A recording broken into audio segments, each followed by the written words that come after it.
दोस्तों 100 किलोमीटर का सफर तय करते हुए हम आ चुके हैं ददरेवा।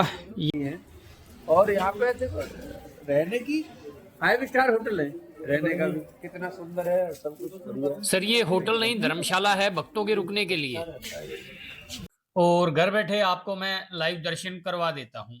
ये आज बहुत ही अलौकिक दिव्य और भगवान के दर्शन कराने की गोरख गंगा पे जहाँ भक्तों की सबसे बड़ी आस्था जुड़ी हुई है। ऐसे सब कुछ देखा मैंने, दिव्य बोला, अलौकिक बोला, सब कुछ बोला, लेकिन इस गांव में आने के बाद और यहाँ स्पेशली मुझे थोड़ी सी निराशा है। वो भी अगर सच बोल रहे हो तो फिर ठीक बात। मेले के समय तो बहुत बुरा हाल होता है यहाँ का। ये बात बिल्कुल भी ठीक नहीं है और ये लोगों को समझना चाहिए। पानी, मुझे 2 चीज भाई ठीक नहीं लग रही है। एक तो पहली बात ये, और दूसरी चीज ये भी नहीं लग रही है कि जो श्रद्धालु प्रसाद को लाते और फिर प्रसाद चढ़ाते, और मुझे एक ने बताया कि वही प्रसाद वापस होके आ रहा है, तो ये तो सनातन धर्म के लिए एक ठीक बात नहीं है। इसको सही करवा सभी लोग मिल करके। तो दोस्तों हमने सिद्धमुख के दर्शन कर लिए हैं और रास्ते का पूरा आनंद लेते हुए अभी हम जहारवीर गोगा जी की जो जन्म स्थान है ददरेवा, वहां जा रहे हैं। सर यहाँ का वातावरण है, जो आजू बाजू का एरिया देख रहे हो, कैसा लग रहा है सर आपको? अद्भुत, दिव्य, शब्दों से बखान भी नहीं किया सकता है। मुझे बताया कि 9 लखा जो बोलते हैं जमीन, वो सारी की सारी मतलब 9 लाख बीघा, 9 लाख बीघा भैया। लोगों को तो समझ में नहीं कितना। पंजाब का क्षेत्र भी था, कुछ राजस्थान का, इतनी जमीन थी भगवान जहारवीर के नाम पर जो है। जो जहारवीर गोगा जी के दादाजी थे, उनकी यहाँ रियासत हुआ करती थी और उनके पास 9 लाख बीघा जमीन हुआ करती थी, जिसे 9 लखा बाग कहा जाता था। हालांकि अभी हम ददरेवा के बाद खूडी जहाँ जाने वाले हैं, वहाँ आज भी गोगा जी के नाम से 1200 बीघा जमीन है, उन्हीं के नाम से 1200, 1200 बीघा, वो आज भी इतिहास में दर्ज है गोगा जी के नाम से। और जिस स्थान पे अब चल रहे हैं, ये भी उन्हीं की रियासत की जमीन हुआ करती थी। ये 9 लखा बाग है जिसके अंदर हम अभी ट्रेवल कर रहे हैं।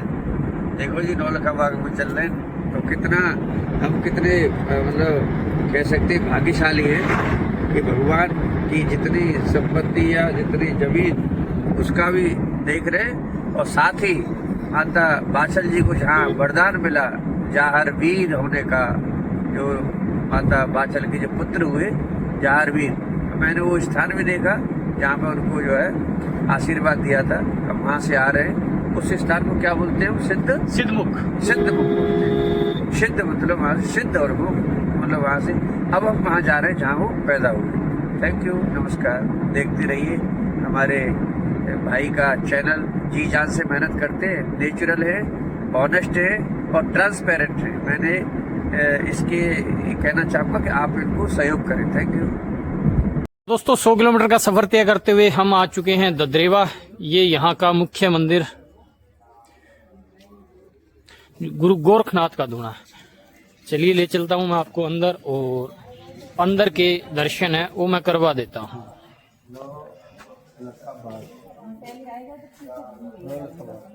यात्रियों के रुकने के लिए व्यवस्था है यहाँ।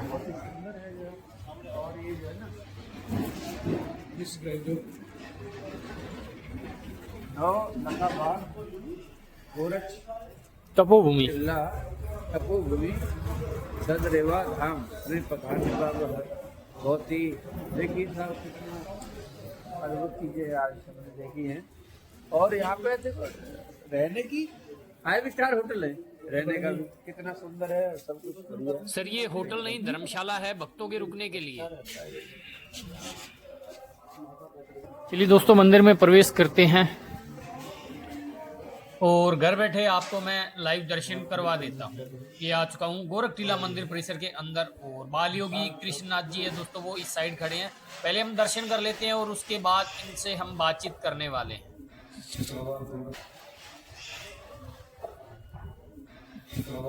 मैं आ चुका हूँ मंदिर परिसर के अंदर, और ये बाबा नवनाथ का मंदिर।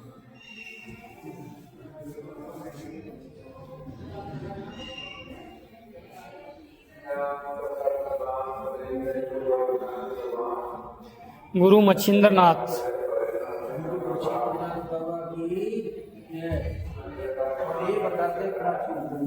ये प्राचीन जाल का पेड़ दोस्तों।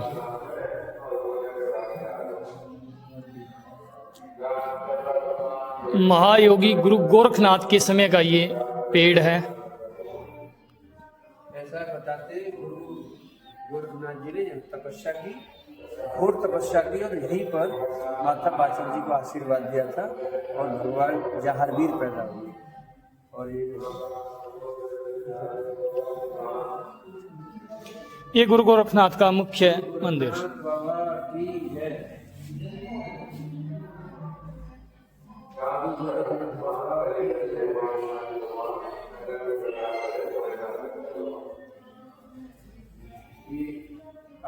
माँ काली। जय काली।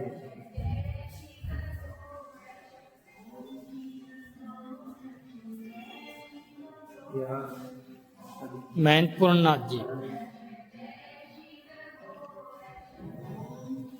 श्री भैरव बाबा की जय। बाबा भैरवनाथ। जहारवीर गोगा जी मंदिर। जहारवीर बाबा की जय, गोगा जी महाराज की जय। और आखिरी में माता बादशल। बाबा का यहाँ बाल्य रूप है वो दिखाया गया है। माता की गोद में जहारवीर गोगा जी।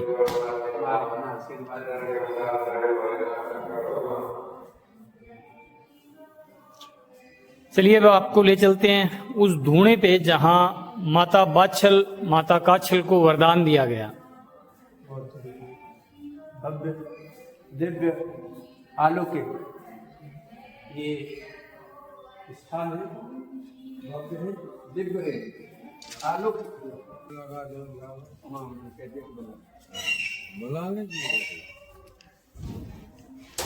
ये वो स्थान है जहां वरदान दिया गया था।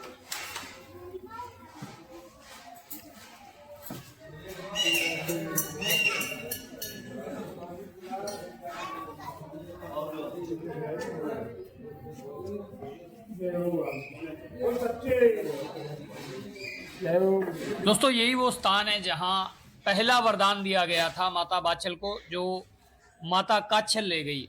इसी वरदान से अर्जुन और सर्जन का जन्म होता है। यही वो पवित्र धूणा है दोस्तों जो आप विपिन गार्डनिंग एंड टूरिज्म के साथ दर्शन कर रहे हो। बहुत ही आलोकित, दिव्य, और भगवान के दर्शन कराने के लिए आप सबको नमस्कार। तो दोस्तों यहाँ के मैंने आपको लाइव दर्शन करवा दिए हैं। सर भी हमारे साथ मंदिर से बाहर आ चुके हैं और अब हम यहाँ से जा रहे हैं उस गोरख गंगा पे जहाँ भक्तों की सबसे बड़ी आस्था जुड़ी हुई है। तो हमारी गाड़ी तैयार है यहाँ से सीधा गोरख गंगा की ओर। दोस्तों मैं आ चुका हूँ गोरख गंगा पे जो कि ददरेवा में स्थित है। ये देखिए, सबसे पहले मैं आपको यहाँ का दृश्य दिखा दूं। कुछ भक्तजन है वो यहाँ बैठे हवन कर रहे हैं और ये गोरख गंगा का नजारा। सर यहाँ का दृश्य देख के आपको क्या कुछ लग रहा है? देखिए, मैंने सुबह से सब कुछ देखा, मैंने दिव्य बोला, अलौकिक बोला, सब कुछ बोला, लेकिन इस गांव में आने के बाद और यहाँ स्पेशली मुझे थोड़ी सी निराशा है। यार एक बात बताओ, जब इनको इतना बाहर से लोग आते हैं, इतना टूरिज्म आपने इनको अपने चैनल के माध्यम से मुहैया कराया, 50 लाख आते हैं और देखो इतना सारा कचरा पड़ा है। क्या ये गांव वाले या प्रधान या जो यहाँ की पंचायत है ये नहीं कर सकते कि मतलब जो है इतना गंदा पड़ा हुआ है और इसमें साफ सफाई रखे? अब बताइए, किसी की आस्था को मतलब इस तरह से नहीं आप मतलब ऐसे थोड़े तार तार कर सकते हो। कोई आते हैं यहाँ पर जो है ना तो एक स्वच्छ उसमें आते हैं, है नहीं? अब जो है ना क्या मतलब सारा का सारा जो पड़ा हुआ है जो है ना, तो ये तो गलत बात है ना। अभी तो सर मैं देख पा रहा हूँ यहाँ काफी पानी है वो स्वच्छ नजर आ रहा है और मेले के समय यहाँ बहुत आप इसको भी अगर स्वच्छ बोल रहे हो तो फिर ठीक बात। मेले के समय तो बहुत बुरा हाल होता है यहाँ का। ये बात बिल्कुल भी ठीक नहीं है और ये लोगों को समझना चाहिए। पानी निकलता रहना चाहिए, साफ पानी आना चाहिए भैया। इतना तो प्रबंध कम से कम सरकार या आगे लोग, और मैं आपके माध्यम से कहना चाहता हूँ कि सबसे अगर ठीक नहीं है तो जो यहाँ गोरख गंगा जो तालाब है इसकी सफाई कराई जाए और यहाँ से चारों तरफ से सफाई कराई जाए। मुझे दो चीज भाई ठीक नहीं लग रही है। एक तो पहली बात ये, और दूसरी चीज ये भी नहीं लग रही है कि जो श्रद्धालु प्रसाद को लाते और फिर प्रसाद चढ़ाते और मुझे एक ने बताया कि वही प्रसाद वापस होके आ रहा है, तो ये तो सनातन धर्म के लिए एक ठीक बात नहीं है। इसको सही करवा सभी लोग मिल करके। ये तो आस्था पे यार ठीक बात नहीं है, आस्था पे बहुत ही गहरी चोट है। और इससे ना लोगों को जागरूक किया जाए कि ऐसा ना करे, और मंदिर व्यवस्था में ऐसा किया जाए कि जो चढ़ा रहा है ना नारियल को अलग करे। और एक नारियल जो धूना था गोरखनाथ जी का, उसमें वो जलाए जाते हैं, उसकी बनती है वो पूजा अर्चना यहाँ चालू है, जो भक्त यहाँ पहुंचे हुए हैं। हमारी श्रद्धा होती है, जो लोग आते हैं तो पूजा अर्चना करेंगे, उनकी तो मजबूरी है। अब इसमें साफ सफाई करना तो प्रशासन का काम है। ये देखो इधर कितना कचरा पड़ा है, क्योंकि बात है दिखाना जरा एक बार। ये देखिए दोस्तों, बड़े बड़े जो गौर गंगा के आजू बाजू ढेर है वो लगे हुए हैं। ऐसे तो गलत है, इसको तो हम गलत मानते हैं। चलिए अब सीधा ले चलते हैं आपको गोगा जी जन्म स्थल।